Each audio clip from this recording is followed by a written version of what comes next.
Beyond the Gates spoilers for Tuesday, August 12th, 2025 tease that Ted's world turned upside down the moment Nicole's decision was laid on the table like a cold, hard stone.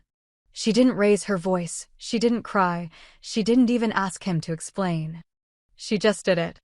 After years of living in Leslie's constant shadow, arguing with her, defending herself against her petty attacks, feeling like every day was a war she never signed up for, Nicole had reached her breaking point.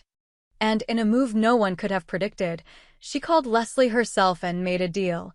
Nicole would sign the divorce papers, completely distancing herself from Ted, if Leslie and Eva agreed to stop harassing Kat and Nicole once and for all. It was clear. It was surgical.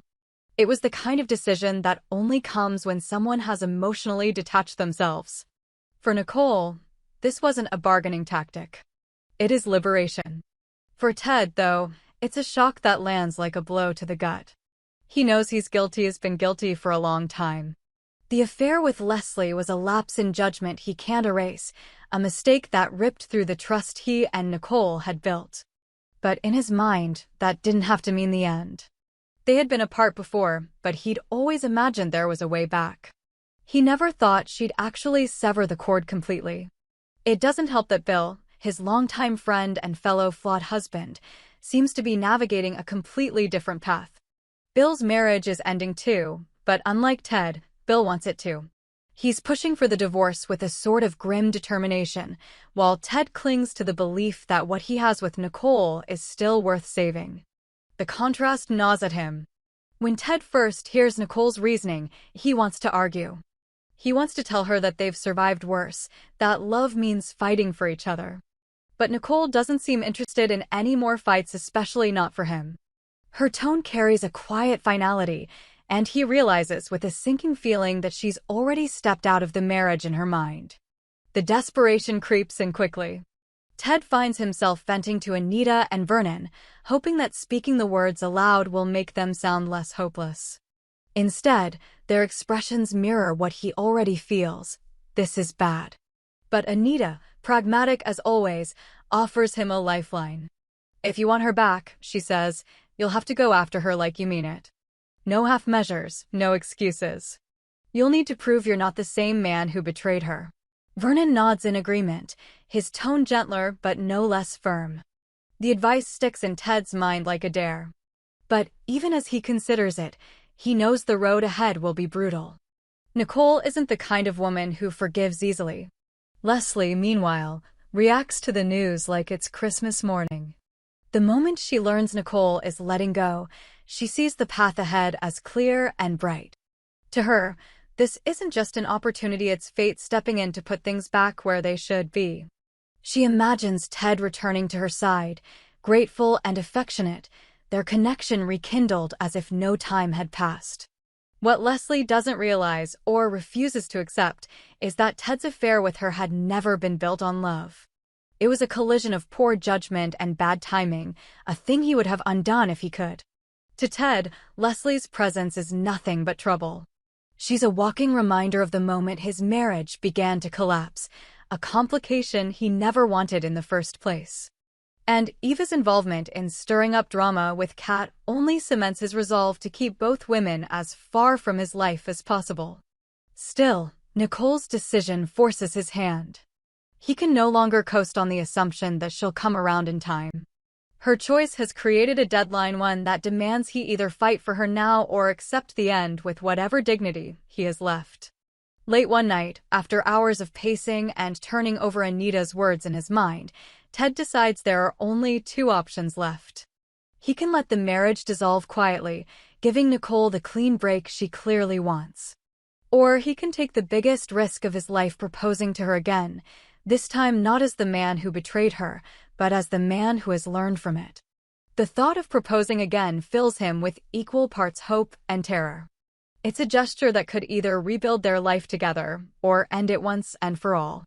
He knows Nicole well enough to understand that if she says no this time, there will be no second chances.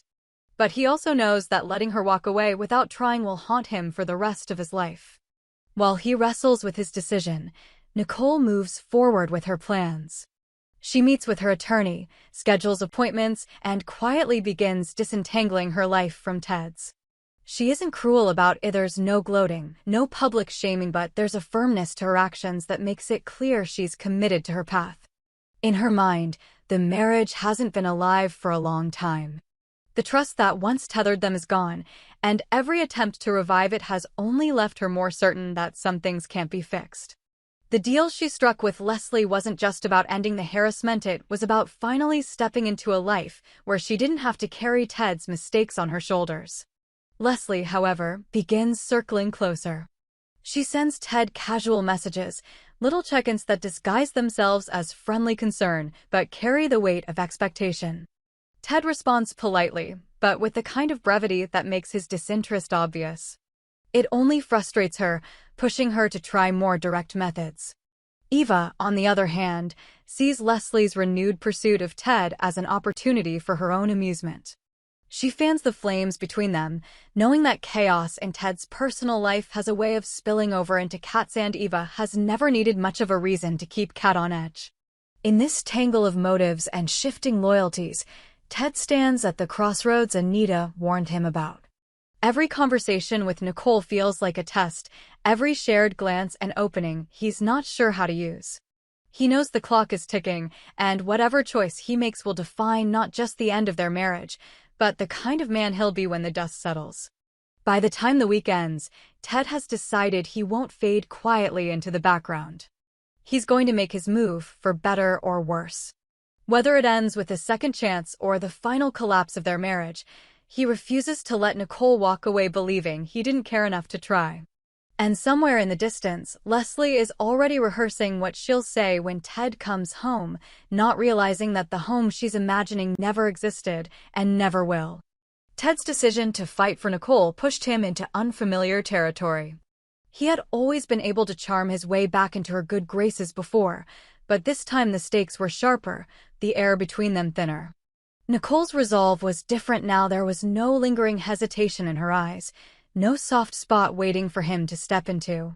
She had built walls he wasn't sure he could climb, but he was determined to try. He began with restraint, ignoring the instinct to overwhelm her with grand gestures. Instead, he chose deliberate moments, small, steady acts that showed effort without intrusion. A handwritten letter appeared in her mailbox, not begging for forgiveness, but acknowledging the hurt he had caused.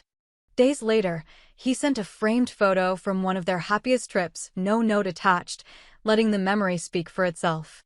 These gestures didn't win her over, but they slowed the pace of her withdrawal. Nicole noticed the change.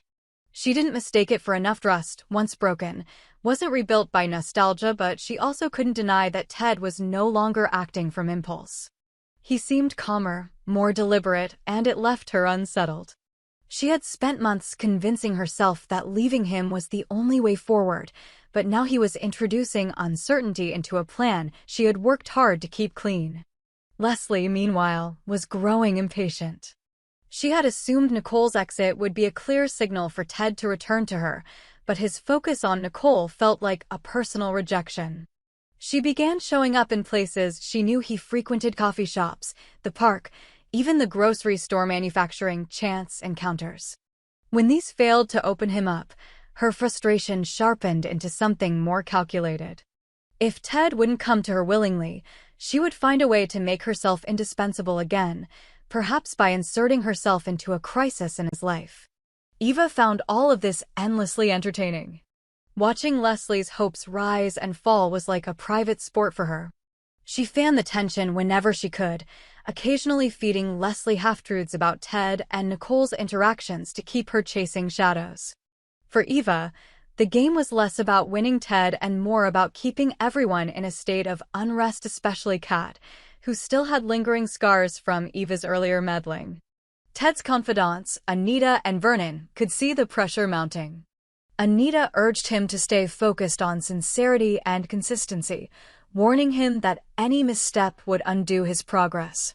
Vernon, though supportive, asked the question Ted had been avoiding: what if she really doesn't want you back? Are you ready to accept that? Ted didn't answer.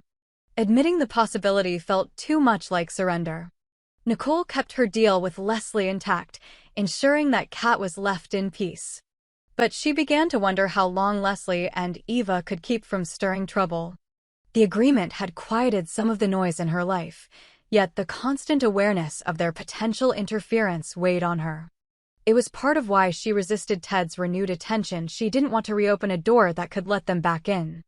As the weeks passed, Ted finally decided to put everything into one defining moment. He invited Nicole to dinner, not the loud, public kind of dinner, but a private setting where they could speak without interruption. He prepared what he would say with the precision of someone walking into a high-stakes negotiation. He would admit everything, not just the affair, but the complacency, the arrogance, and the ways he had taken her for granted. And then he would ask her to marry him again, not as a reset, but as a promise to build something entirely new. Nicole accepted the dinner invitation, but told herself it was for closure, not reconciliation. She wanted to hear what he had to say, if only to confirm her decision to move on. Still, a part of her small, stubborn wondered if Ted might surprise her. Leslie, catching wind of the dinner through her own network of whispers, saw it as a threat. The idea of Ted proposing again was intolerable. She began plotting ways to derail the evening, reaching out to Eva for help. Eva didn't need much convincing. The thought of injecting chaos into Ted's carefully laid plan was too tempting to resist. On the night of the dinner, tension threaded through every detail.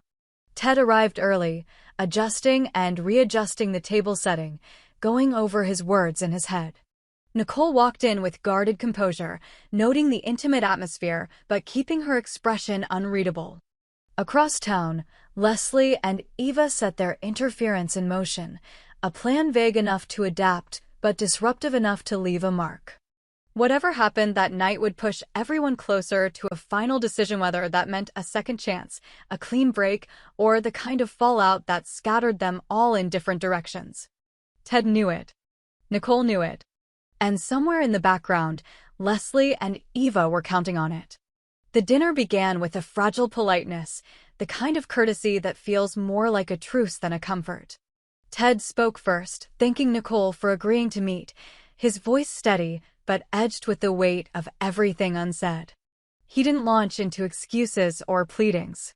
Instead, he laid out the truth in clean, deliberate lines of betrayal with Leslie, the erosion of trust that followed, and the arrogance that kept him from truly facing what he had done until it was nearly too late. Nicole listened without interrupting, her gaze fixed on him, but her expression unreadable. When he finally paused, she asked one question, her voice calm. "Do you honestly believe we can come back from this?" It was the question he had been bracing for, the one that demanded more than a hopeful yes. He told her he didn't believe in going back, that what they had before was gone, but that they could build something new, something stronger, if she was willing. Then he reached into his jacket pocket and pulled out a small velvet box, placing it on the table without opening it. Before Nicole could respond, the door to the private dining room swung open. Leslie stood there, her arrival too sudden to be anything but deliberate. Eva lingered just behind her, smirking as if the scene were her personal entertainment. Nicole's jaw tightened. She didn't look at Ted right away. She looked at Leslie, the silent question in her eyes saying more than words could. Leslie feigned innocence, claiming she was just in the area and had thought to stop by. The tension was electric, the air in the room shrinking around the four of them. Ted stood, his patience cracking. "You need to leave," he said to Leslie, his tone sharper than Nicole had heard in months. But Leslie didn't move, and Eva took the opportunity to make a thinly veiled remark about old flames never truly dying out. Nicole pushed back her chair, standing as well. "This is exactly why I wanted out," she said quietly, her voice cold. "No matter how far I try to step away, you drag the same chaos back into my life." She looked at Ted, her eyes harder now. "And you're the reason they can."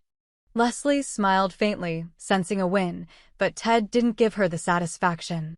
He turned to Nicole, blocking out everyone else in the room. "This is my fault. All of it. But I'm not letting them be the reason we don't decide for ourselves how this ends." Nicole's breath caught not from the words, but from the way he said them, as if he truly understood what it meant to take responsibility. For a moment, The noise around them faded. She picked up the box and opened it herself. Inside was a ring unlike her first, simpler, less about display, more about intention. "I'm not answering tonight," she said, closing the box. "If you mean what you say, I'll know it by what you do, not what you promise." With that, she walked past Leslie and Eva without a glance, leaving Ted standing alone in the quiet room. Outside, Nicole felt the night air like a release, though not entirely free of the heaviness she carried. She didn't know yet if she wanted to rebuild with Ted, but she knew she wasn't ready to let Leslie or Eva dictate the terms of her life any longer. Leslie left the restaurant in silence, the weight of Ted's rejection settling heavier than she expected. Eva, ever unfazed, offered a sly comment about round one going to Nicole, but even she could see that the game was shifting out of her favor. In the weeks that followed, Ted stayed true to his word. He didn't press Nicole for an answer, didn't bombard her with declarations. Instead, he dismantled the bridges Leslie had been using to insert herself into his life. Calls went unanswered, mutual contacts were cut off, and Eva's attempts to bait him were met with silence. Nicole watched from a distance, cautious but curious. She noticed the difference not just in what Ted did, but in what he didn't do. For the first time, his actions spoke louder than his apologies. One afternoon, she met him for coffee unplanned. They talked, not about the past, but about the present, about work, mutual friends, even small jokes they hadn't shared in years. When they parted, she didn't promise anything, but the space between them felt less like a chasm and more like a bridge slowly being built. Leslie, seeing her influence over Ted vanish, turned her focus elsewhere, though not without a final, bitter remark about him, choosing the safe option. Eva drifted from the situation too, her interest waning once the chaos dulled. For Ted and Nicole, the road ahead wasn't clean or certain, but it was theirs to decide. Whether they found their way back to marriage or simply a mutual respect, they had taken the power out of everyone else's hands. And in the end, that was the quiet victory neither of them had expected but both of them needed.